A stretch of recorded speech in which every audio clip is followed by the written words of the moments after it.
What is up, fellas? It's been done with another YouTube video coming at you from my little anabolic computer chair. Some of you guys think that these videos are scripted just because of the way I talk. Like, a lot of people say that I sound scripted. I promise they're not scripted. I just come up with a topic. Today's topic is diet, as that's probably going to be the title of this video. So, I'm going to be talking about my diet.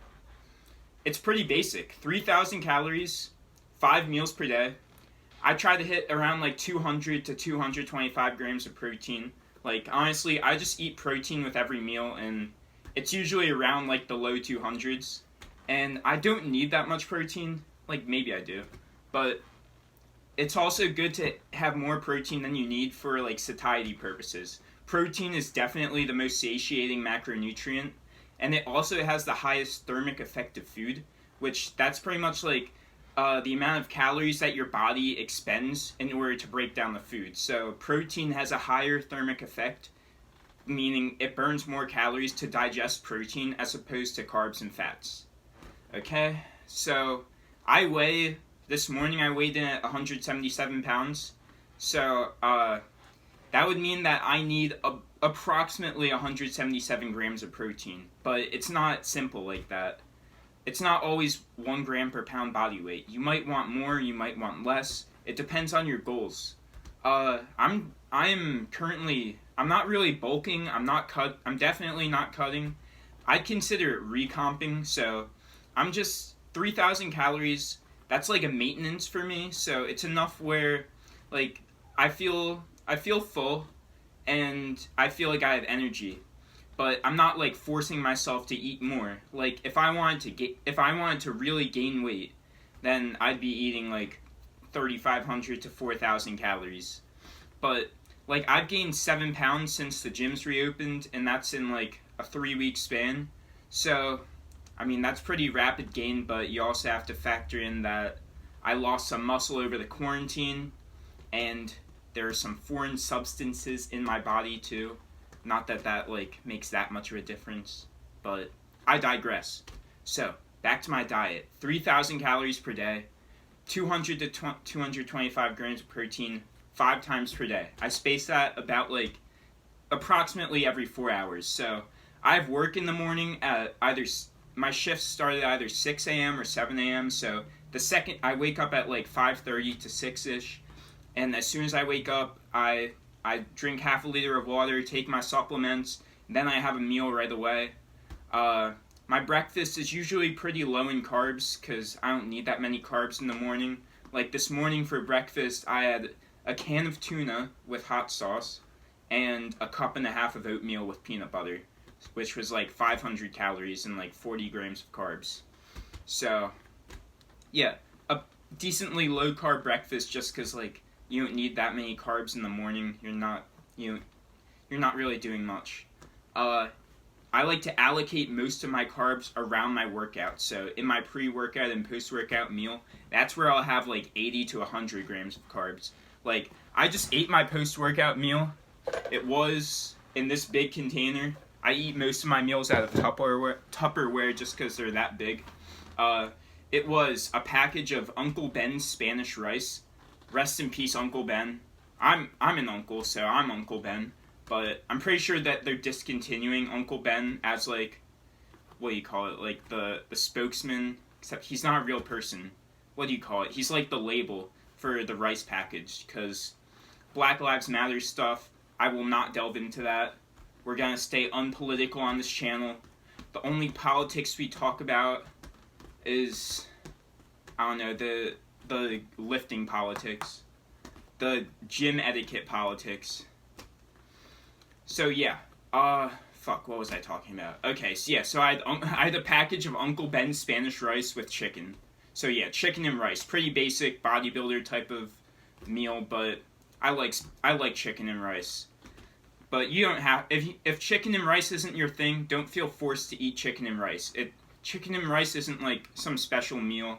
Like, it could have easily been, like, lean ground beef and sweet potatoes with, like, the same macros. But, like, yeah, so I allocate most of my carbs around my workout, so that's like pre-workout carbs will give you more energy, and post-workout, this is kind of bro science, but it's that little like 1% thing that helps. Your insulin is spiked after you work out, so you want to eat more carbs because it will be more likely to be stored as muscle as opposed to fat. Like, you don't have to worry about that. It's basically bro science, like the post-workout anabolic window, but that's the justification for eating carbs post-workout, and usually fast digesting carbs like rice. But that's very like that's very like minimal stuff. You don't have to stress about little things like that. Just focus on the big picture of diet and training. But yeah, overall, I like to have most of my macros from carbs as opposed to fat. I hit like 60 to 70 grams of fat just because fat is necessary to regulate your hormones, so you shouldn't be neglecting fat. Even if you're dieting, you should be getting the necessary healthy fats in. There are studies that show that if you overfeed someone with a caloric surplus from carbs, and then you overfeed the same person with a caloric surplus from fat, they'll gain more body fat from the caloric surplus from fat, even though it's the same caloric surplus. Just because carbs can also be stored as muscle glycogen and liver glycogen, so it's harder for your body to convert carbs to fat as opposed to fat, because fat molecules are more similar to like body fat, like adipose tissue it's called. So yeah, that's pretty much my philosophy on diet. As far as like diet supplements go, like whey protein, I try to limit myself to 1 protein supplement per day, and so like either 1 scoop of whey protein or like 1 protein bar that I'll have at work because I don't have time to bring a pre-cooked meal to work. You don't have to do that, but I just do that for health purposes because protein supplements like whey aren't as nutritious as getting your protein from, say, chicken breast or eggs. And I'll talk about BCAAs. So you do not need BCAAs. I think it's a scam supplement pretty much, because you get all your necessary amino acids from a scoop of whey protein. Literally has all the BCAAs.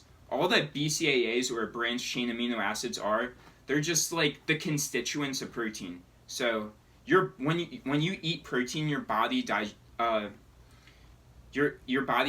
the protein and breaks it down into amino acids because they're the substituents of protein.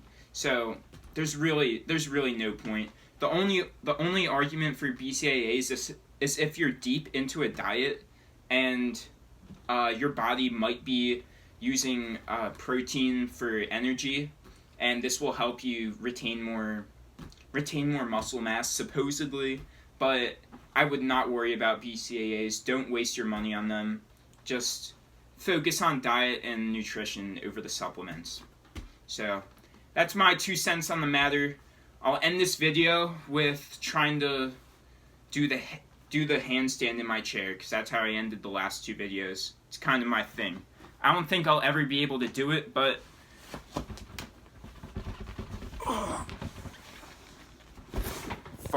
I think I got slightly closer in this one. But peace, boys. Hope you learned something.